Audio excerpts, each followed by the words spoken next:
I'd like to introduce a representative from Teach for America, which is an organization that has done and is doing a lot of good, promoting goodness in the world, and I'd like to, in 1504 we've been supporting them for the last few years, and we'd like to continue to do that, so please. Hello, can you hear me? Thank you so much for this. I will take not 90 seconds. My name is Josh Bieber. Wow, hey now. All right, I feel positive. I was a Teach for America Corps member, and I now work for TFA. I do new site development.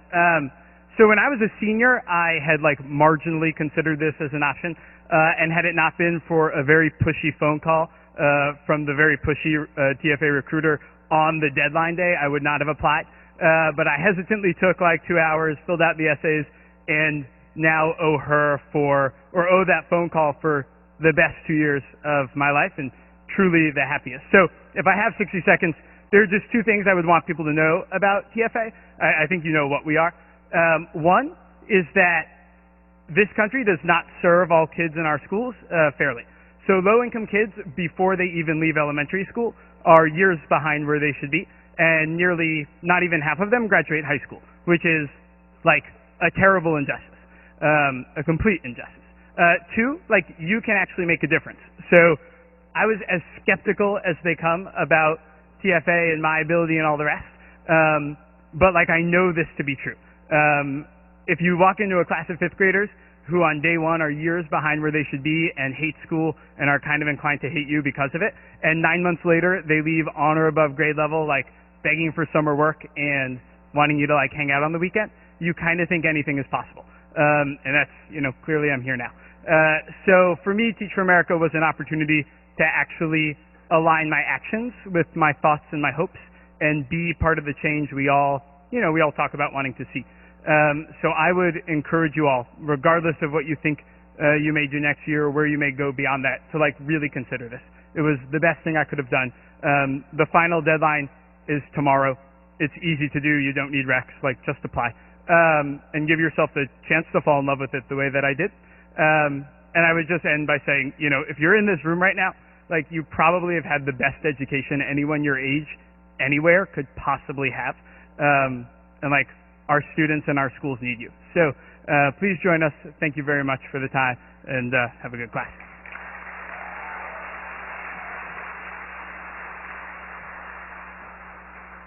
Hi, everyone. Quickly, if there are any extension students or undergraduate students who are not able to make section this week, we have an open section tonight at 7:30.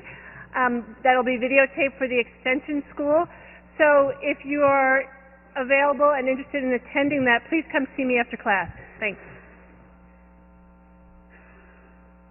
Now, I'd like to introduce now two very dear friends and supporters of positive psychology who are doing arguably more than anyone else to disseminate the ideas of positive psychology in a rigorous and fun way. And I've asked them to give a brief presentation about the Masters of Applied Positive Psychology at UPenn, the only master's degree, well, the first master's degree in the world. There are a couple of others now. And they'll talk a little bit about, just for 15 minutes, about the masters before we jump into our material today, which hopefully will be exciting. So, James and Debbie, please.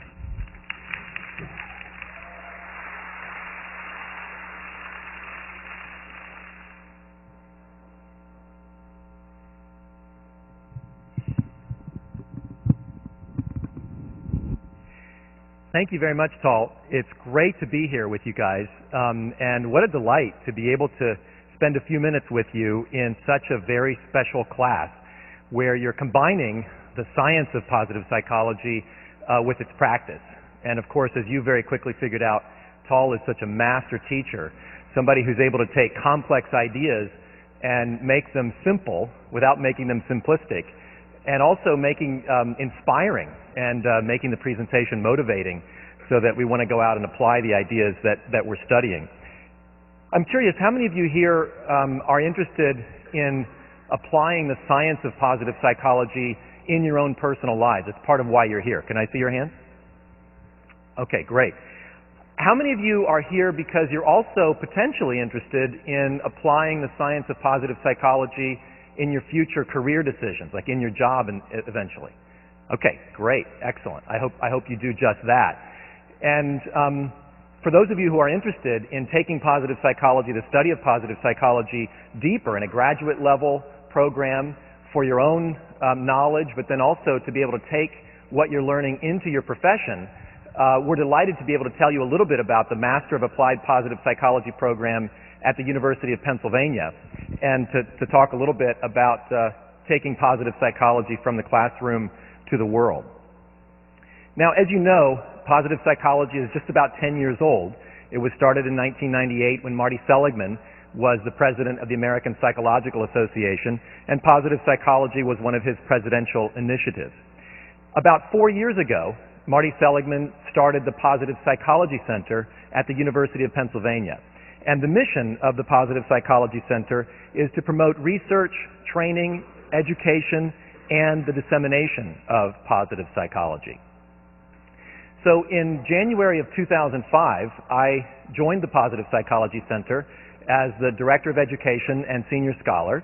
The next month, in February of 2005, Debbie Swick came on board as the Associate Director of Education. Our task was to create a master's program and to have it up and running by the fall. So again, I got there in January, Debbie came in February, we got our brochure out and printed and published in March.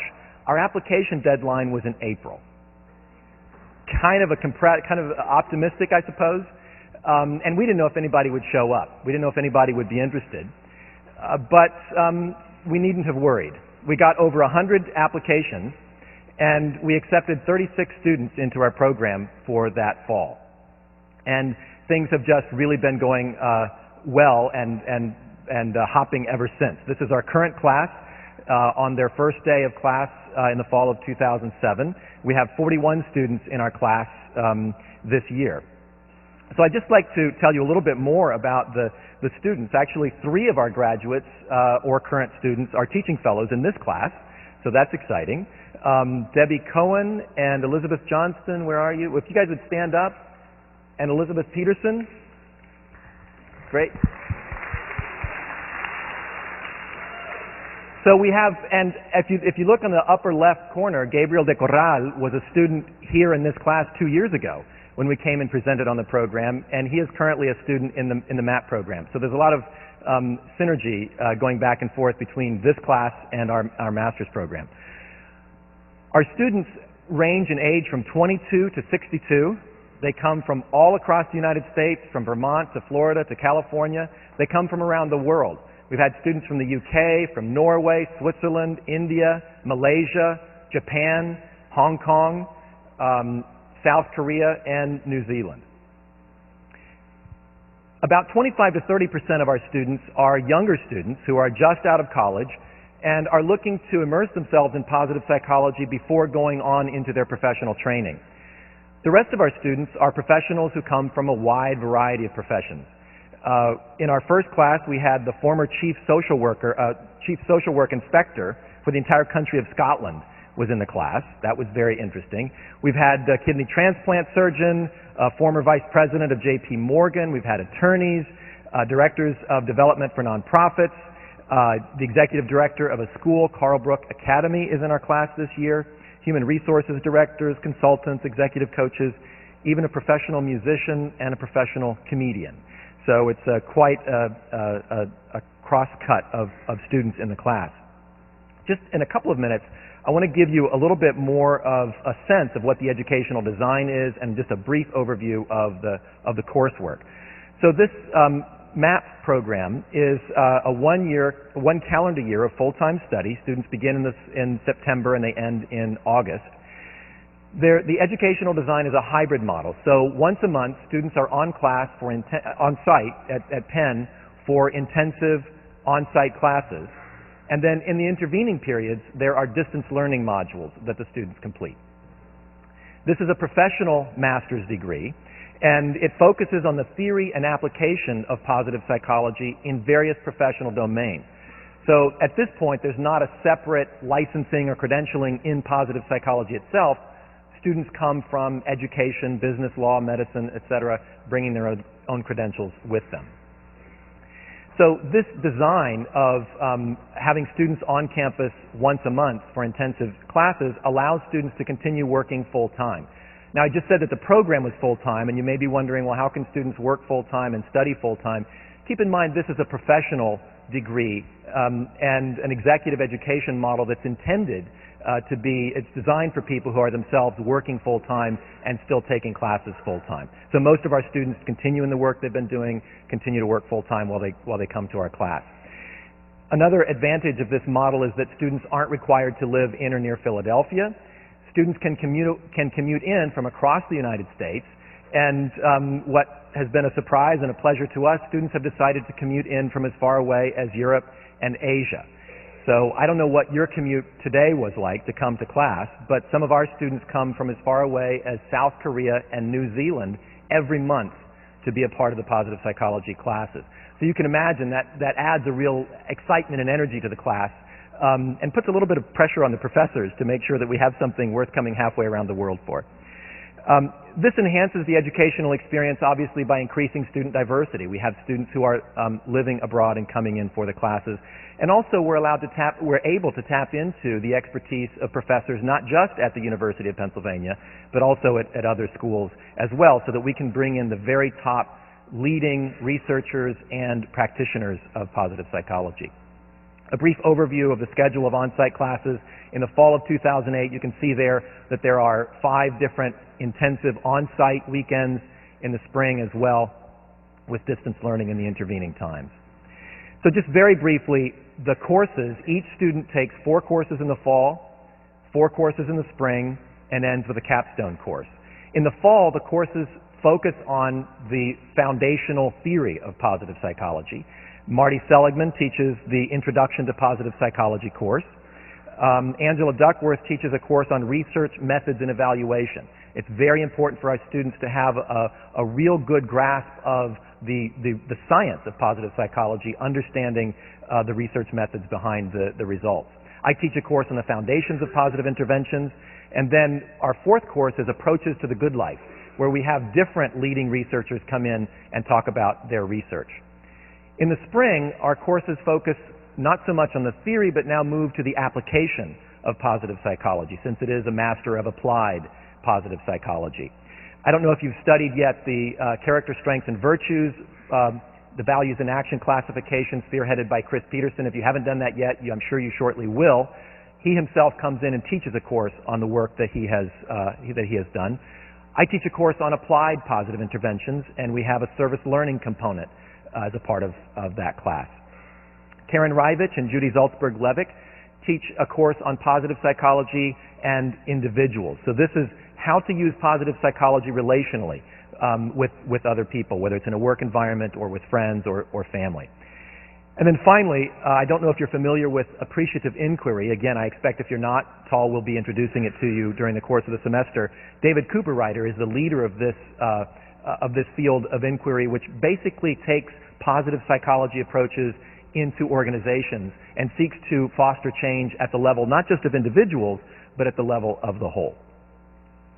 The final course that students take then is the Capstone Project, which happens over the summer. And this is an independent project where students are able to integrate what they've learned in their classes and take it a step forward in the direction in which they want to go in their own professional application of this. So we've had students do research, quantitative research or qualitative research. We've had students do literature reviews in a particular area of interest, book proposals for books they want to write, or workshop proposals, and those kinds of things. So that's just a brief overview of the courses. Debbie's just going to take a couple of minutes to show you some pictures. There's been a lot of text in the last few minutes. Debbie will show you some pictures and tell you more about the classes. Debbie. Thanks. Good. Thank you. You heard about the courses from James, and I'm going to tell you a little bit about how they're set up and what they are. And this is a picture from Immersion Week. Immersion Week is when the very first time students meet together, they come for 5 days to Penn, and we have class from 8 to 5. And I know that sounds kind of crazy, but we have a lot of fun, as you can tell. And they stay engaged because we bring faculty in from all over the place, and this world-class faculty, they really have a chance to interact with these. The class is 41 students. They take all their courses together, and it's more a seminar than a lecture. So they really get to interact quite a bit, and then during breaks and during lunchtime, etc., they get to see these people that just have come in from various places. Another form of interaction that you get in the MAP program is with cohorts. Everyone is put in a cohort of about 3 to 5 people, and you'll do different projects with these people. You'll do a lot of things via in distance learning. You'll communicate a lot with these people, and it just is another depth that you get when you get to work with people from all different places and all different demographics. And one of the things that we really try to use the capstone project for is a stepping stone into what you're going to do with your application. And many people have taken this and they have created workshops that they're doing. One person actually took the primer in positive psychology and she translated it into Japanese, and she's getting it published. And that was quite a project for her. And other people have published in scholarly journals their capstone work.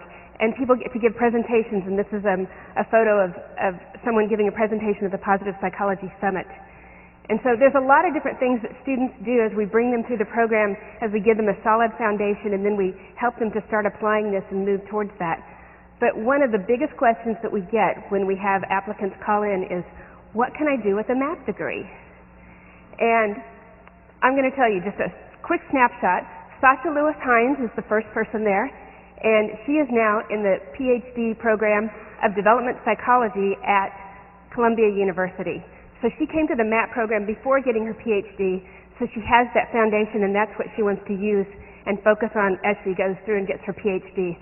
The second person up there is Senya Myman, who has worked with hedge funds, but she found in her spare time, she found some time to create the Positive Psychology News Daily website, which is articles about the research and application of positive psychology written by MAP alumni who are out there actually doing that.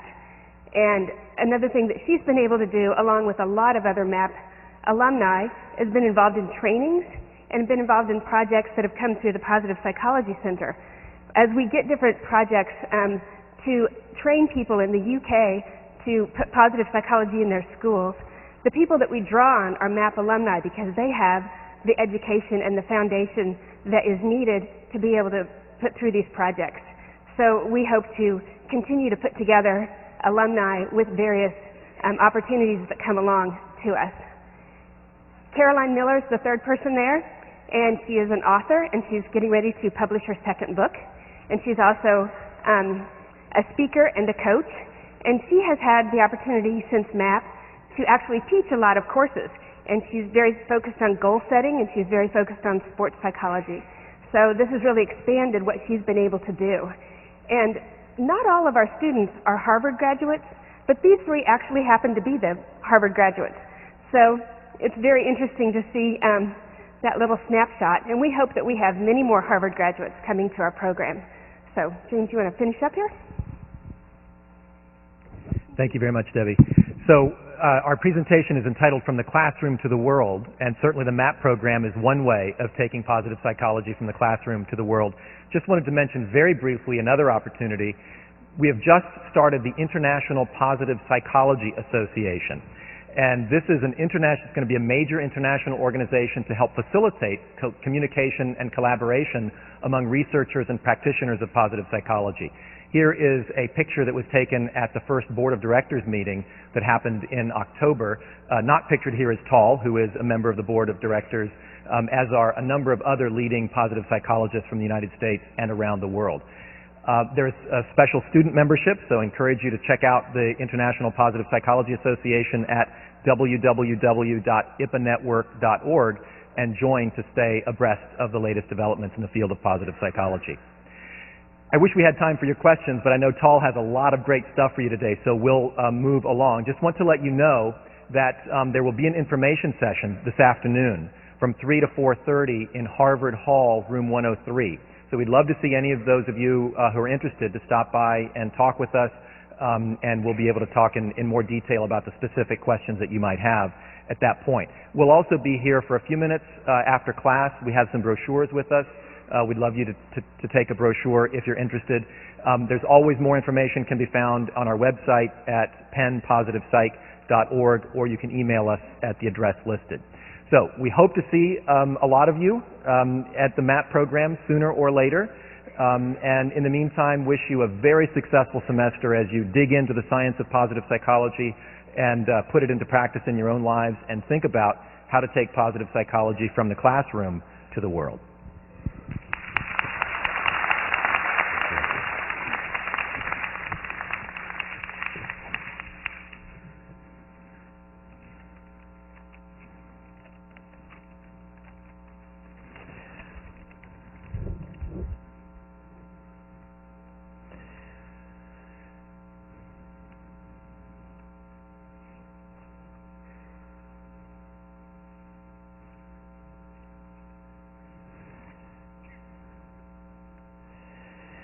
Okay. You know, it's such a privilege to be a part of MAP, because what you have there in a year is all the top people from the field. So many of the people that we'll talk about, whether it's Barbara Fredrickson, whom we'll talk about in a few minutes, whether it's David Cooper-Ryder, whom we'll talk about, whether it's Marty Seligman, of course, will come there and present to you, and we'll be spending quality time in small groups with them. Real privilege. So what I want to do today is finish up. I want to finish up on the basic premises.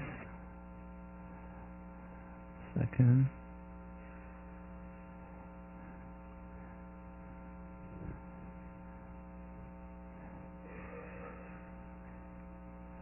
On the final premise.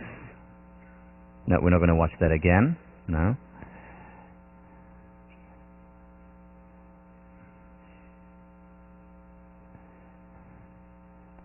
Or that. Here we go. The final and fifth premise is an important one. It's a philosophical one, but one that I wanted to introduce at the beginning of the course so that you understand where I'm coming from, where this course is coming from. Because many people say, okay, so happiness is important, we seek it, we have, declarations, national declarations, individual declarations of how important it is for us, but that doesn't mean that it is important. Or the fact that it is important doesn't mean that we ought to do it. My argument here is that not only is it important, it also ought to be important. So first about the is. Happiness, whether we like it or not, whether it's consciously, subconsciously, whether it's explicit or implicit, for most people, not all, but for most people, it is the highest end. And again, we have constitutions safeguarding our pursuit of happiness. We spend a lot of effort, a lot of time thinking about it, for ourselves as well as for others. Aristotle, over 2,000 years ago, happiness is the meaning and purpose of life, the whole aim and end of human existence. William James, in 1890, or in The Varieties of Religious Experiences, writes, if we were to ask the question, what is human life's chief concern, one of the answers we should receive would be, it is happiness.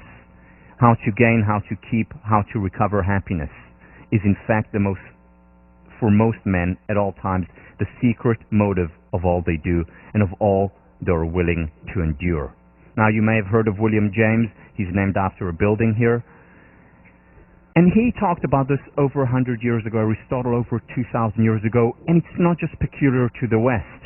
The Dalai Lama, whether one believes in religion or not, whether one believes in this religion or that religion, the very purpose of our life is happiness. The very motion of our life is towards happiness. So it is important for people, again, whether it's conscious, subconscious, explicit, or implicit. The question, though, is the fact that it is important, should it be important? What about the moral dimension of happiness. And there are so many other things happening, so many important things to do in the world. Why should we have happiness as our highest end, as our chief concern, as that which determines the motion of our life? In other words, what's good about well-being? What's good about positive emotions? And there's a lot of research to answer this question. But before the research, it feels good to feel good. Think about it. Internalize it. You know, this is Aristotle's law of identity. A is A. It feels good to feel good. And that in and of itself is justification. Why not feel good if we can feel good? So the burden of proof for why happiness is not important may be on the people who would argue otherwise, and we'll talk about that argument later. But the first key issue is that it's a good in and of itself, almost needs no justification. However, beyond just feeling good, happiness also contributes to our life, to our relationships. It contributes to other people. This is research done by Barbara Fredrickson, one of the faculty members who teaches at UPenn. You saw a picture of her up there. What Barbara Fredrickson says is that positive emotions have an evolutionary reason, that they have a purpose beyond just making us feel good. For example, they help us think beyond what we're thinking right now, broaden our thinking. They help us build relationships. They help us build capacities. Remember, one of the key concepts in this course is that positive emotions, positive psychology as a field as a whole, is about building capacities. And the two analogies that we used was strengthening our immune system or a stronger, quote-unquote, psychological engine that has the capacity to endure more, not just from the negative to the zero, but also from the zero to the positive. So this is Barbara Fredrickson, and let me quote extensively from her article, which I believe you're reading for this week. We should work to cultivate positive emotions in ourselves and in those around us, not just as end states in themselves, but also as a means to achieving psychological growth and improved psychological and physical health over time. I call this the broaden and build theory of positive emotions, because positive emotions appear to broaden people's momentary thought-action repertoires and build their enduring personal resources. Through experiences of positive emotions, people transform themselves, becoming more creative, knowledgeable, resilient, socially integrated, and healthy individuals. Numerous benefits to just experiencing positive emotions. It's a win-win. It feels good, and it's good for us, and it's good for society as a whole, as I'll argue momentarily. So what she's talking about here, for example, is that positive emotions help us overcome negative emotions. What happens when we experience negative emotions is that our consciousness, our thinking, narrows and constricts. We focus just on one thing. So for example, and that can be a good thing. You know, a lion comes to me and charges me. I don't want to start thinking about my map application. I don't want to start thinking about what my roommates say. I want to focus on the lion. So my consciousness narrows and constricts, and I'm in the fight or flight mode.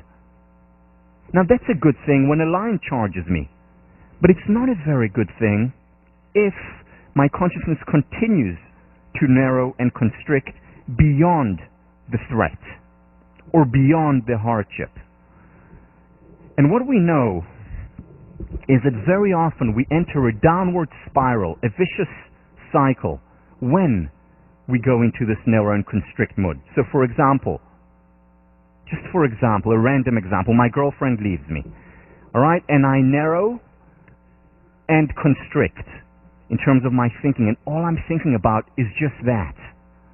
And then what happens as a result, I experience sadness, because that's what I'm thinking about. And sadness, a painful emotion, not a positive emotion, leads to further narrow and constrict. And that can potentially, not always, but potentially can go on and on and on. And that's when it can become depression. That's when I have difficulty getting out of this downward vicious cycle. Positive emotions do the opposite. They broaden and build. broaden and build leads to positive emotions, and positive emotions then further broaden and build. So that's a virtuous cycle. And I look broadly, I look to other people, I look to other things. So what can I do now? Where can I go? Where can I spend my time? And very often what that does, a positive emotion can take us out of this downward spiral and create an upward spiral. A positive emotion can come in the form of watching a humorous film. It can come in the form of a few deep breaths, and we'll talk about deep breathing when we talk about mind-body. A positive emotion can come in the form of an interaction with a friend, a pleasant one. And it's the positive emotion that can take us out from this downward spiral to this upward spiral. And again, it doesn't always take a very long time.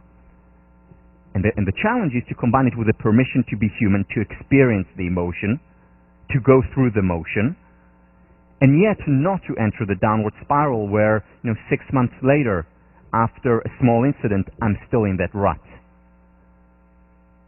And we'll talk about what is the right time and how do you find the right time and how do you find the balance between thinking about painful emotions and when does it slide to rumination, which is not always helpful. So it helps overcome negative emotions. Also, creativity, we think broadly. We're able to make more connections. See connections that we hadn't seen before, perhaps. There's a lot of talk about the depressive creator. If you want high levels of creativity, it's a must. You have to be depressed. Well, it turns out that's not the case. Very often manic depressives are highly creative, but that's usually during their manic phases. In the depressed phase, our thinking is narrow. We don't think outside the box, usually. Of course, there are many exceptions. But as a whole. In fact, there is research, for example, this was done with internists, doctors, who were giving a very difficult question connected to a liver problem that an individual patient had. And they divided them randomly into 3 groups. The first group was a control group. They just had to solve that problem. The second group was given a statement about the humanistic value of medicine, why it's so important to be a medical doctor. And the third group was given candy and just put in a funny, playful, good mood. The third group that was given the candy and was put in a positive, playful mood outperformed the other 2 groups significantly. They thought about more options, and they actually came up with better solutions to that problem. Again, this is one of many, many studies in this area. Another example, children. One group of children was the control group. The second group was told to think back to an experience that made them laugh or smile.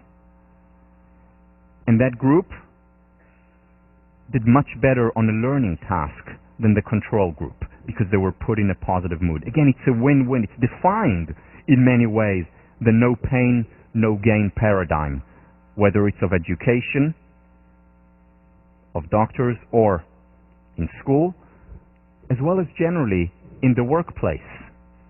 Because you see, also motivation and energy, you don't need research for that. You know that when you're feeling good, you have more motivation, you have more energy. And of course, there is a lot of research to back that up. And ultimately, success.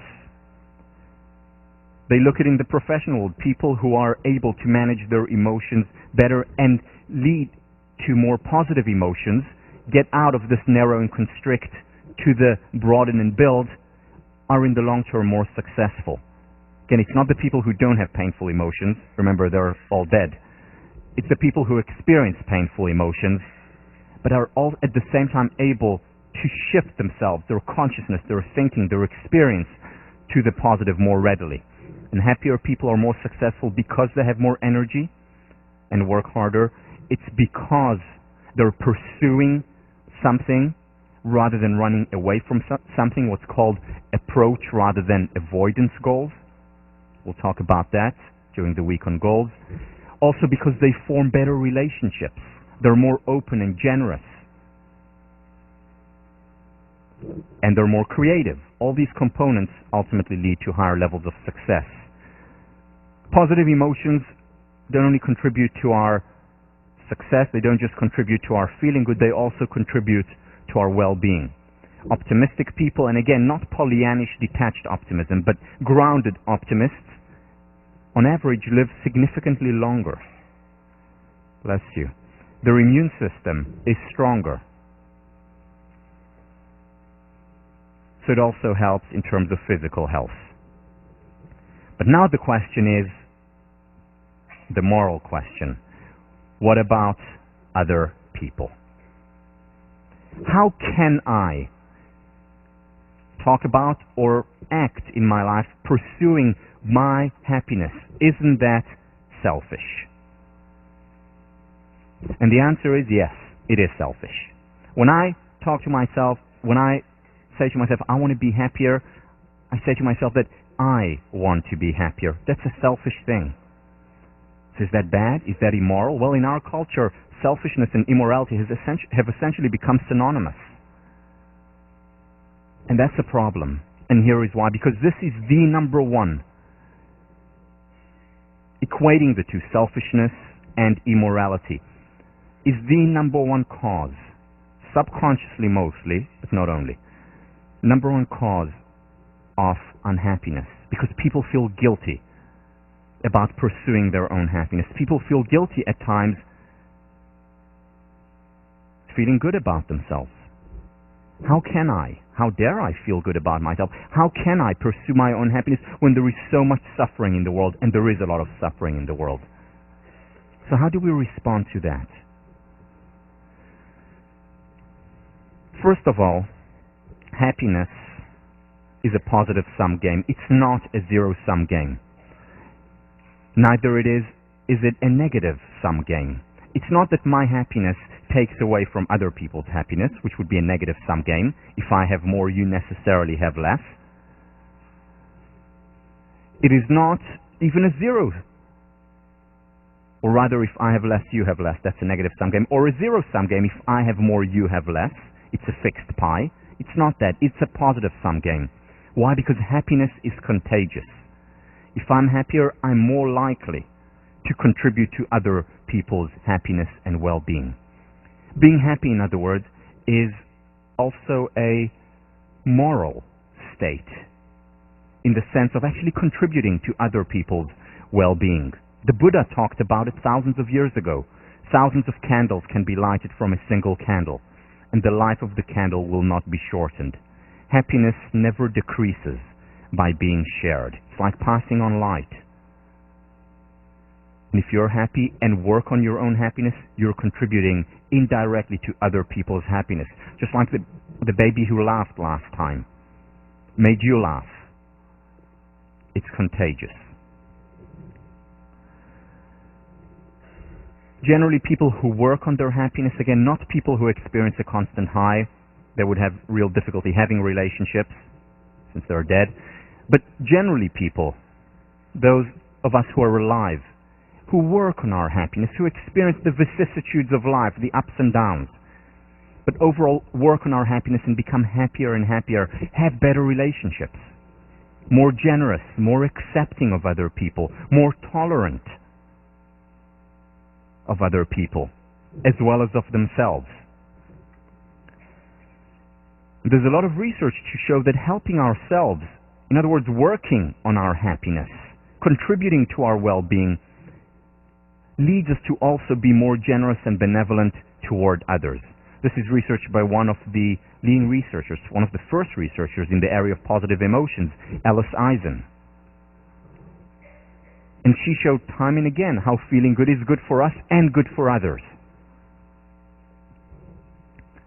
And it works the other way as well. This is the wonderful thing about happiness.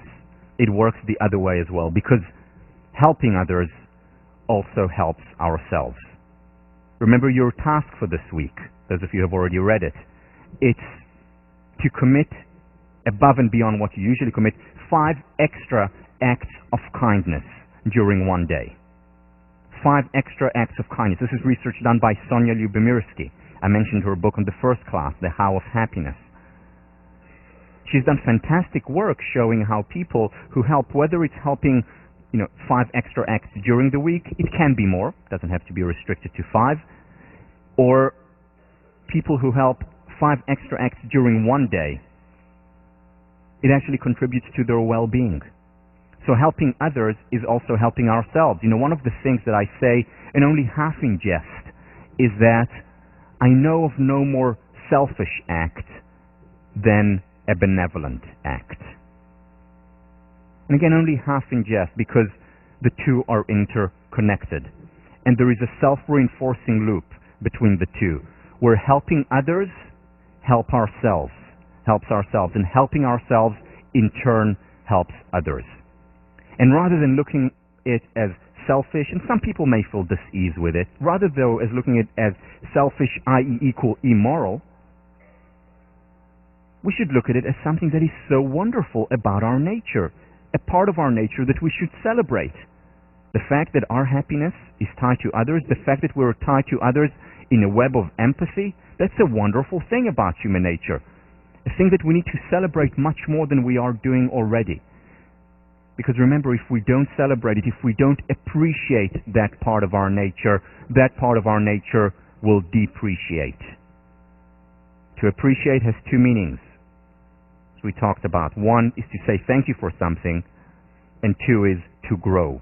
If we appreciate the good in our nature, in our inclinations, if we appreciate that part of our nature, it will appreciate and we will have more of it. If we look down on it and say, it's a terrible thing that I just derived benefit from helping other people, then that part of our nature will depreciate over time. For your readings, you're reading one of the meditations in my book where I talk about it a little bit more in length and also give it the philosophical foundation, because in many ways this goes against Kantian thinking that has been so dominant in our 20th and 21st century thinking about morality. It feels good to feel good. It also contributes to others to feel good. I want to end this premise, this idea, by talking a little bit about a person for whom one of the chief purposes in life was to spread happiness. Mahatma Gandhi. There's a story about him. There was a woman, like many people, came to ask for advice from Gandhi, and she came from very far away, and she brought her son along. And she sat in front, she got the audience with Mahatma, and she sat in front of him, and she said to him, I came from afar because I have a problem with my son. My son eats way too much sugar. And I'd like you to tell him to stop it, because it's hurting his health, his teeth, and he will listen to you. He admires you. Gandhi looked at her and said, Madam, can you please come back in a month? She didn't know why, but she listened to him. After all, he was Gandhi. She left, went far away, came all the way back a month later, and once again got an audience with Gandhi. She sat in front of him, and she said, I was here a month ago, and she said, yes, I remember. And she said, could you please tell my son to stop eating so much sugar? So Gandhi looks at the child intensely and says, son, stop eating too much sugar. And that's it. The woman is obviously perplexed and musters up her courage and says, Mahatma, thank you very much. I'm sure he will stop eating too much sugar, but why couldn't you tell him this a month ago when I came all the way here? And he said, well, madam, because a month ago I was eating too much sugar.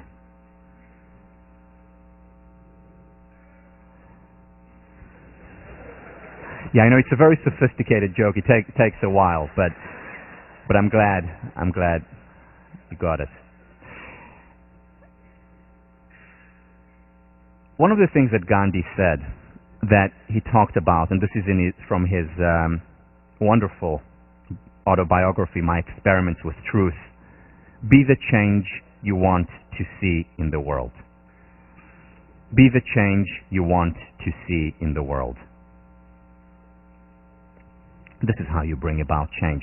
I want to do a quick exercise with you. This is a tough exercise, especially for guys, but please bear with me. So, if you don't feel comfortable doing it, don't do it. What I'd like you to do now is the following. Take your thumb and your middle finger and create as much as possible a 90-degree angle. May hurt a little bit, but try as much as possible to create a 90-degree angle. Okay, watch me just like this, okay? 90-degree angle. Now, take these two fingers, the middle finger and the thumb, and as much as possible from that 90-degree angle, create a circle.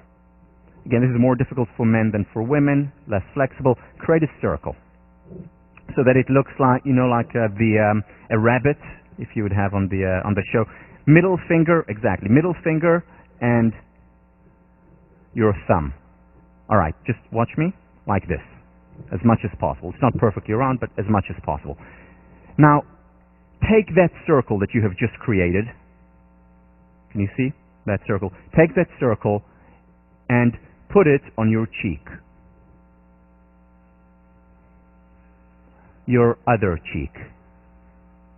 Cheek. All right, this could also take a while, but most people, from what I see, put it on their chin. Now, I said it very clearly, cheek, but you see, here is the thing. People mostly do what you do rather than what you say. Oh. So, remember that, because I don't think there is anyone in this room who would tell me now, my goal in life, my objective is to make people miserable. I really want to do that. I want everyone to be miserable in the world. There's not one person here who would actually say that, I hope. So, most of us here, whatever we do in our lives, now and in the future, are idealists. We want to do good in the world. We want to spread happiness. But remember, people do what you do, not what you say. So you may want to spread happiness through your words, but ultimately the best way, the optimal way of spreading happiness is to work on your own happiness, because then you're leading by example. That applies to leadership. The most important thing about leadership is not what you say, it's what you do. The most important thing about parenting is not how much you tell your child honesty is important, but rather how honest you are. If you want to spread happiness, be the change you want to see in the world, by example.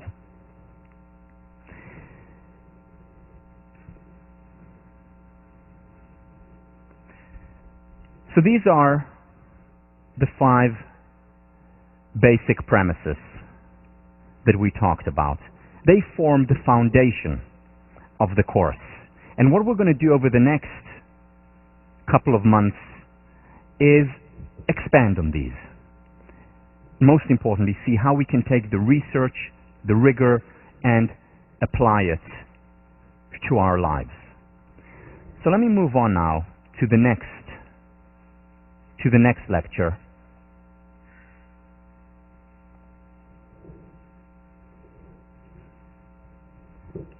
Which is beliefs as self-fulfilling prophecies.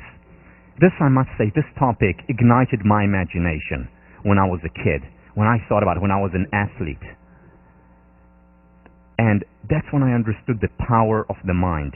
And that's what piqued my interest in psychology.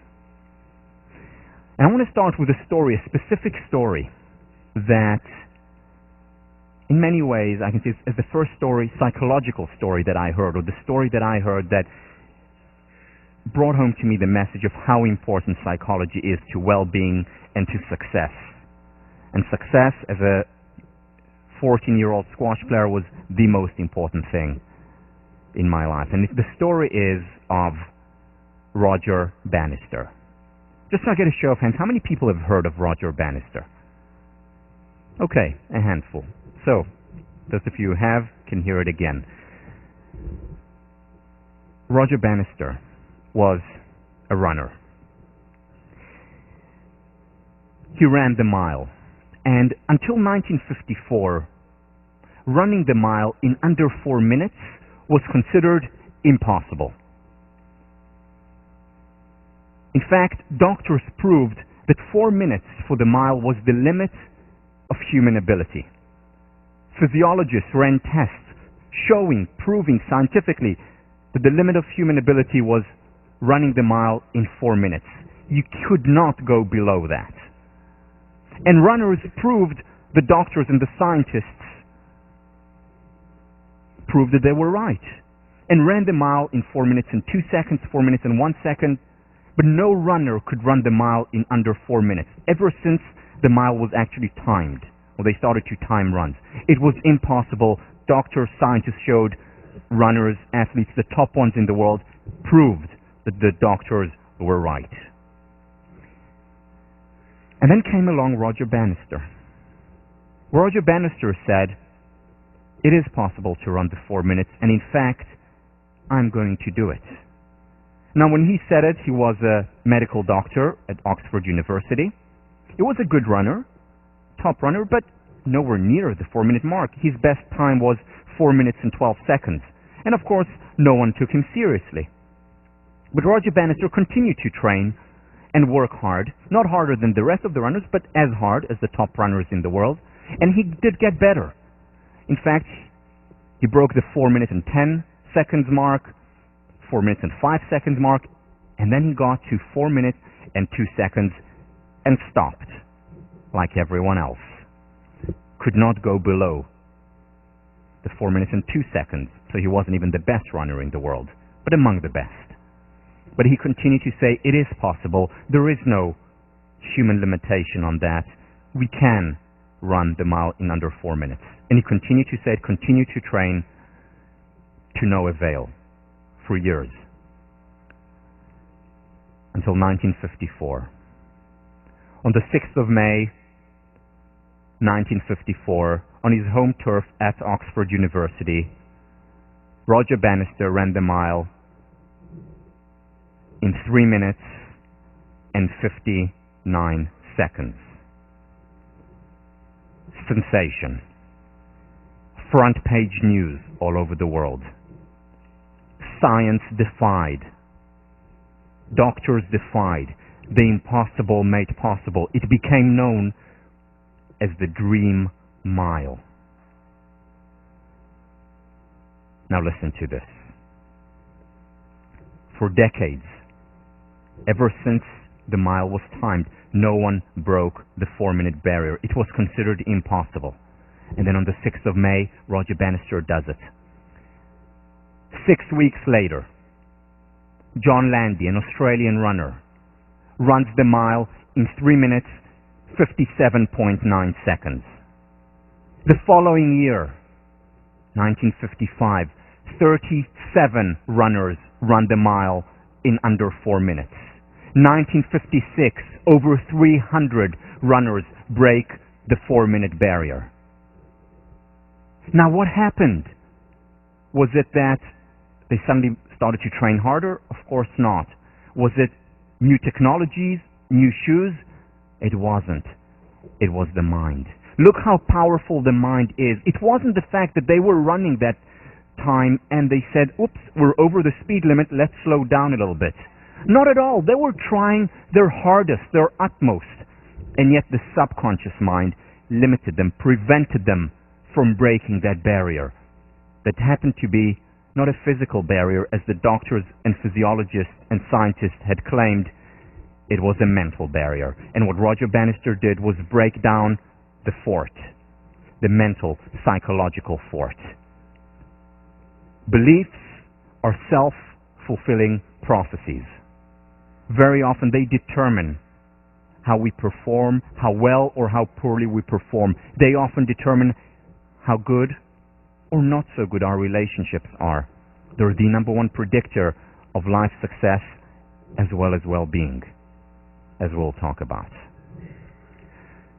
So what we're going to talk about today and next time is how beliefs shape reality. How it works, what is the mechanism, the science behind the power of the mind. Because in many ways this sounds like mysticism.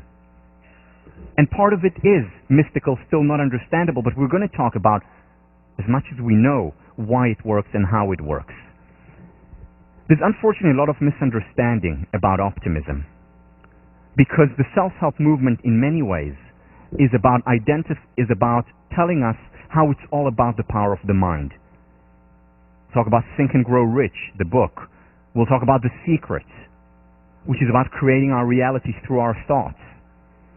And there's some truth to these, but only some truth. We're going to bridge Ivory Tower and Main Street and show the science and also the danger behind that belief.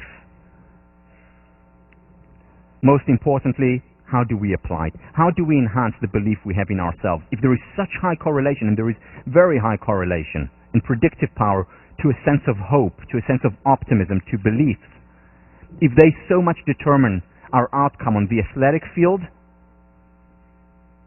in the workplace, in a relationship, if it matters so much, then how can we raise our beliefs? And we'll talk about work by Bandura on self-efficacy, work by Nathaniel Brandon on self-esteem, how we can make a dream into reality. Whether it's a political dream, we'll talk about Martin Luther King's dream and approach, and how he did and what he did, or a personal dream, where we'll talk about the work of Herbert Benson as well as Bandura. Once again, the Buddha. We are what we think. All that we are arises with our thoughts. With our thoughts, we make our world. Again, this was a claim that was made thousands of years ago, and what I want to do now is focus on the scientific foundation of this claim. And I'll start by talking about Pygmalion in the classroom. The source of the word Pygmalion is ancient Greece. Pygmalion was a sculptor. And what he did was, when he came of age, was looking for his ideal woman. He wanted to get married. So he went and looked around Athens, where he lived. He looked around the whole of Greece. He looked around the Greek Empire. He looked beyond the Greek Empire, looking for his ideal woman, a woman whom he could marry. And he couldn't find her, no matter where he looked. I mean, it's understandable. This was before 1879, which is when Radcliffe was founded, and long before Harvard became co-ed. So he couldn't find his ideal woman, and he went back to Athens,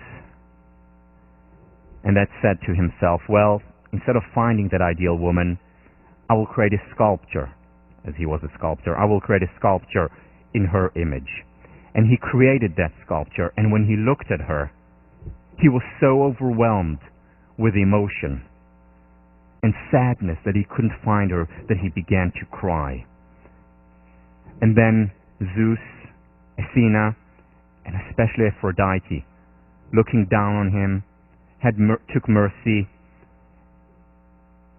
and brought the statue to life. And of course, they lived happily ever after. So this is the source of the word Pygmalion. Pygmalion was then taken by George Bernard Shaw, who created a play based on a similar idea, which was later made into a musical, My Fair Lady. And the idea here is how Higgins, doctor of linguistics, took a flower girl and molded her, in a sense, into being royalty. What, of course, happened throughout the story was that she molded him more and transformed him. Fascinating story, and a very important story at the time, because it challenged the whole class system, that people are born into a certain place and cannot and should not be moved. So a very important play at that time, as well as today, about Pygmalion and how people can be changed, can be transformed. In the 1960s, Robert Rosenthal, who was the head of our department for many years, he's now at UC Riverside, took this idea of Pygmalion and applied it in the classroom. Here is what he did. Rosenthal went into a group of random schools. And what he did there was went to the students, had them take a test, and then go to their teachers after and tell the teachers, your students just took a new test that was devised, a new academic test, which is called the Fast Spurters Test. What that means is that we identified students who are going to take a big leap, intellectual leap forward in this coming year, a spurt forward in this coming year. In other words, what he was saying, it identifies the students with the highest potential.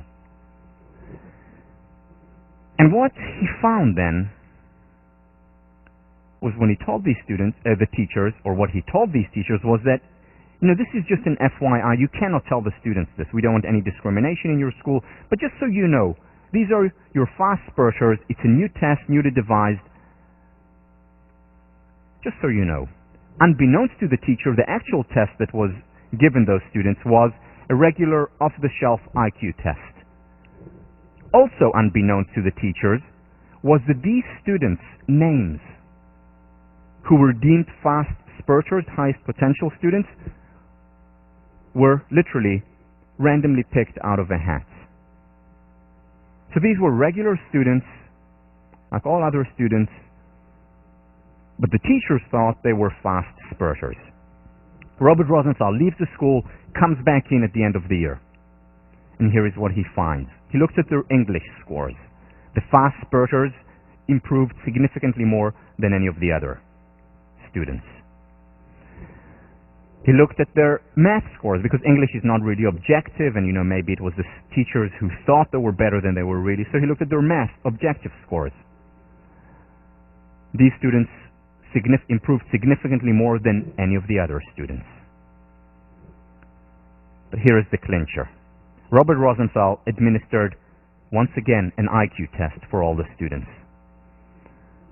And what he found was that the students who were labeled, randomly so, but who were labeled fast spurters, their IQ increased significantly over the year and maintained that increase in a longitudinal study.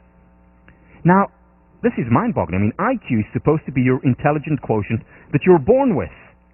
It's immutable. It doesn't change from the day you're born to the day you die, or so they thought. It changed significantly just based on the belief that the teacher had in her or his students. Beliefs as self-fulfilling prophecies. What happened in this study? Was it that the teachers were fooled and suddenly were made to see an illusion? They saw an illusion? No. It was that they were eluded before. There was an illusion before, and the illusion was that they didn't see what was right in front of their very eyes, which is the potential inherent in every single student. And then Robert Rosenthal comes and fools them in a sense, but fools them into seeing what has been there all along. Before Rosenthal came, they didn't see the children on the bus, so to speak. After that, they suddenly, in some children, saw that potential that was there all along. And they appreciated that potential, and that potential appreciated. They watered it, they shed light on it, and the seed germinated and grew. This is exactly what Marva Collins does day in and day out in school. She sees the potential that is there. She's not inventing something. She's not detached from reality.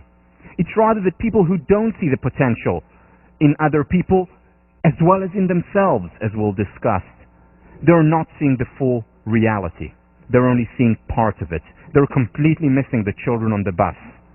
And we know how easy it is to miss parts of reality, even though they're right in front of our very eyes. All it often takes is a question that takes us on a quest, and we miss what we have seen before. Whether it was research with at-risk population, whether it was the geometrical shapes, whether it's asking only negative questions about our relationship or about ourselves, or whether it's not seeing the potential that exists in just about all kids. If only we see it. And if we see it, appreciate it, we water it, we shed light on it, and it appreciates, it grows. So what Rosenthal did was simply shift their attention to something that was there all along.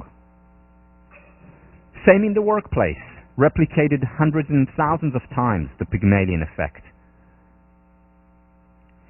It was replicated in the workplace where leaders were told, or managers were told, these are your top, highest potential employees. And these employees, again randomly picked, actually became the highest potential employees. And they succeeded much more. Retention went up for them, performance went up, they were more likely to advance in the organization and stay in the organization, just as a result of expectation. This also works the other way. Jamieson, back in 1987, did this fascinating study where what she said was, let's see if it works the other way. So she went to 2 classes that were taught by the same teacher, and before the class started, told just one of the classes that this teacher was ranked extremely highly by other students before, that they, as professional psychologists, rated that teacher as extremely high, and then they left them. What happened by the end of the year? First of all, the teacher was rated higher by the intervention group than by the control group, but also the students put in actually more time into the class, and they outperformed the control group because they were made to believe that the teacher was better than supposedly he or she were. In other words, they saw the potential in the teacher. They performed, not even the teacher did perform better, but the students actually performed better when they had higher expectations, when they believed in their teachers. So if you want to do well in 1504, you know what you need to do, right? It works. Beliefs, a self-fulfilling prophecy. We create our reality. Goethe, treat a man as he is and he will remain as he is. Treat a man as he can and should be, and he shall become as he can and should be. I want to move on now to a related topic, one that is very important for psychologists, but also for you to apply in your life. And that is the importance of the situation we create or that is created for us. In many ways, psychology, social psychology for sure, was spawned by a series of research that was done on the power of the situation, but it was mostly the negative power of the situation. So those of you who have taken Psych 1, those of you who haven't, may have heard of the Asch conformity experiments, where people conformed to the idea of the group. Or many of you probably heard of Milgram's obedience to authority experiment. If you haven't heard about it, I'm not going to go into depth here. Read about it. Just Google it. Some of the most important and fascinating studies in the field of psychology, where a person off the street was told by an experimenter to shock another person, even to the point where the other person is screaming to stop. And because the experimenter was saying the experiment must go on, and very often had a white cloak, like a doctor's or an experimenter's cloak around them, because they said the experiment must go on, very often most people, Americans, went on and shocked that person, even to the point of the other person whimpering and begging to be let out, simply because of the word, the experiment must go on. The power of the situation, obedience to authority.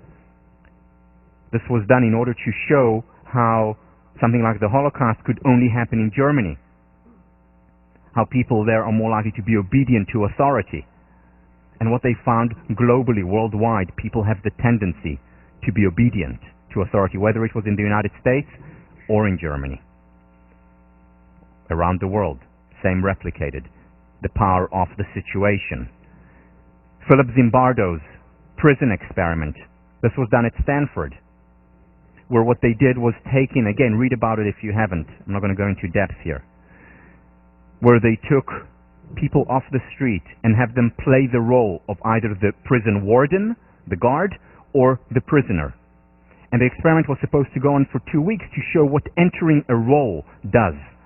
And what they found was that after a week, the experiment had to be stopped because the wardens, people off the street, randomly divided, were becoming so oppressive.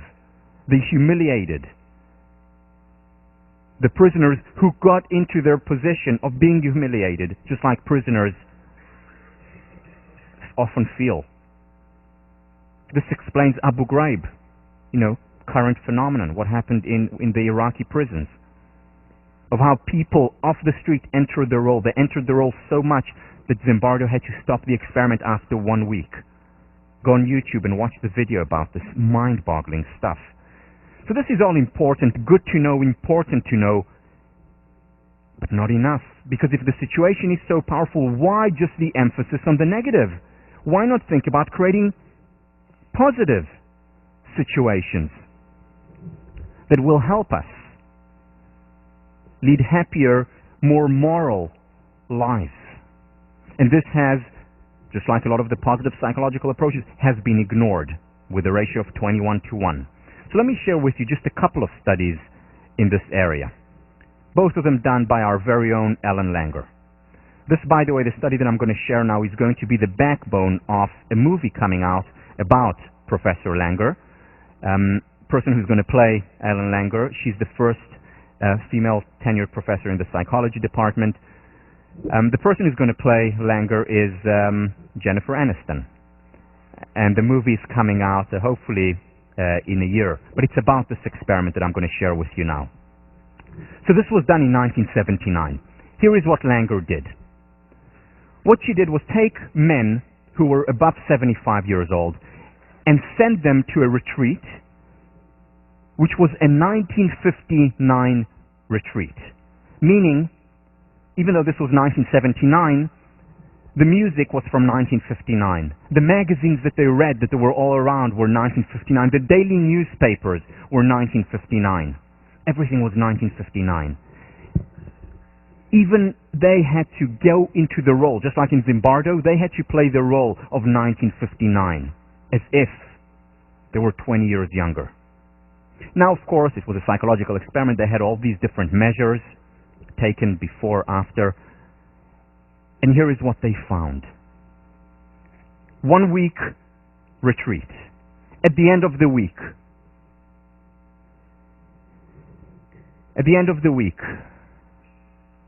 both mental and biological age decreased. For example, they became more flexible in tests. They became stronger. Their grasp, their legs, their body became stronger.